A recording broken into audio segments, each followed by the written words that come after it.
कहने में बड़ा कोई संकोच नहीं है कि उत्तर प्रदेश में अब बोली लगा के दलितों की हत्या होने लगी। यहाँ की जो घटना है वो बहुत डरावनी है। किस तरह से चैलेंज करके एक 22 साल के बच्चे की हत्या कर दी गई। उसके माँ बाप ढूंढते फिरते रहे, थाने के संबंधित अधिकारियों ने लापरवाही बरती, जिसके कारण आज वो बेटा हमारे बीच में नहीं। और तो और जो आरोपी था उसको इतना समय मिला कि उसने आराम से सरेंडर कर दिया, पुलिस को गिरफ्तार नहीं कर पाई। ये पुलिस का इतना बड़ा फेलियर है। उसके साथ और वो सातिर इतना है, जिसको जुनैल बताया जा रहा है, वो इतना सातिर है कि उसने 5 अन्य लोगों के नाम ले दिए कि ये मेरे साथी थे। बाद में पुलिस का जानकारी में अपनी जो कार्रवाई है, अपनी जांच में मानना है कि वो 5 लोग उसमें नहीं थे, ये उसने किसी और मंशा से दिए।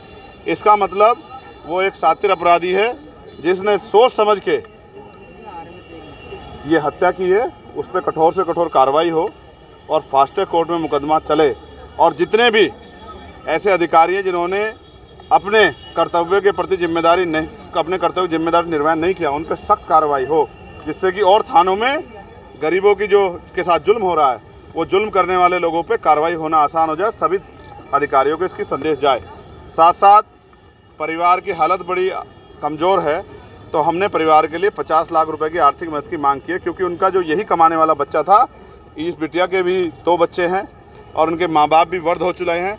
इनके लिए भी हमने मांग की है और एक सरकारी नौकरी की हमने मांग की है, परिवार की सुरक्षा की, और साथ साथ उसमें जो संलिप्त और लोग हैं, जिनका पुलिस द्वारा भी बताया गया कि और भी लोग उसमें शामिल हैं, उनको भी जो है जल्दी जानकारी करके और उनको भी सख्त से सख्त सज़ा जो है मिले, उनको गिरफ्तार किया जाए और संरक्षण करने वाले अधिकारियों पे, लापरवाह अधिकारियों पे कार्रवाई हो, ऐसी हमने मांग की है। इसके अलावा भी बहुत सारी घटनाएं, जैसे एक मामला संज्ञान में आया है जो नशा मुक्ति केंद्र का है कि उसमें दूसरी हत्या हुए, पीट के हत्या की गई है, उसमें भी, और कई ऐसे मामले जो यहाँ के SPRA को और यहाँ के SSP को और यहाँ के ज़िले के अधिकारियों को हमने बताए हैं।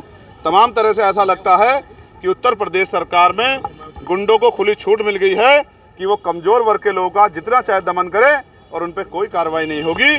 हम ये उम्मीद करते हैं आज की इस घटना के बाद, और ये जो हज़ारों लोग आज यहाँ अलीगढ़ में इकट्ठा हुए हैं, इनके आक्रोश को समझते हुए जिला प्रशासन, पुलिस और सरकार इनका मजबूती से संज्ञान लेगी, और अगर नहीं संज्ञान लेगी तो हमें अपने लोगों के संरक्षण के लिए एक बड़ा मोर्चा जो है जिले वाइज निकालना पड़ेगा।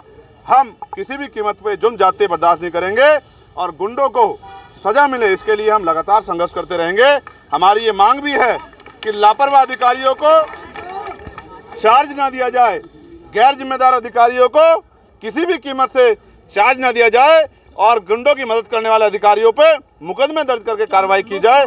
तब जाके मैं लोकसभा में भी और लोकसभा के बाहर भी आपको आश्वस्त करता हूं कि उत्तर प्रदेश के और देश के दलित, पिछड़े, मुसलमान, आदिवासी, तमाम महिलाओं, किसानों, मजदूरों के मुद्दों को बड़ी मुखरता से हम पार्लियामेंट के अंदर भी और पार्लियामेंट के बाहर सड़क पे भी मजबूती से उठाएंगे, और गुंडागर्दी करने वाले लोगों को किसी भी तरह के संरक्षण के बावजूद भी उनकी सही जगह भेजने के लिए पुरजोर ताकत से आंदोलन करेंगे, संघर्ष करेंगे। भले ही हम लोकसभा के सदस्य बन गए हों, लेकिन हम सड़क की संघर्ष का रास्ता नहीं छोड़ेंगे, क्योंकि जब सत्ता तानाशाह हो जाएगी या सत्ता अहंकारी हो जाएगी तो सड़क का रास्ता ही गरीबों के न्याय के दरवाजे खोलेगी, ऐसा मेरा मानना है। भरोसा प्रशासन ने दिया, उसे आप आश्वस्त हैं धरना खत्म हो जाएगा क्या?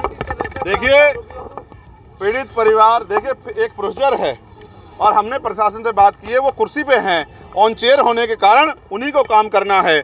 हम उनको पर्याप्त समय दे रहे हैं और हमने अपने लोगों को भी कह दिया है कि अगर इसके बावजूद भी लीपापोती हुई या हमारी बात को नहीं माना गया तो फिर हम किसी भी कीमत पर पीछे नहीं हटेंगे। इस बार जो आंदोलन होगा वो अनिश्चितकालीन होगा और सबकी जानकारी में होगा, और वो आंदोलन पार्क में नहीं होगा, वो जिला मुख्यालय पे होगा, और DM साहब भी हमारे बराबर में वहीं बैठेंगे धूम में, जहां हमारा पीड़ित परिवार बैठेगा। अगर हमारे पीड़ित परिवार के आंसू निकलेंगे तो यहाँ के अधिकारियों का पसीना भी वहीं छूटेगा, इस बात का भी हम आश्वासन देते हैं। मैं स्पष्ट करता हूँ कि वो अनिश्चितकालीन आंदोलन हमारे नेतृत्व में ही होगा।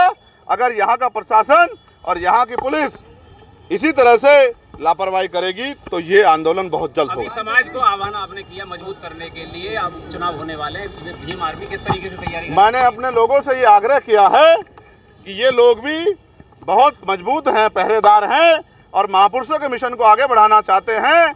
आज इन्होंने अपनी शक्ति बल से ये भी स्पष्ट कर दिया है कि अब ये किसी से झुकने वाले नहीं हैं और डरने वाले नहीं हैं।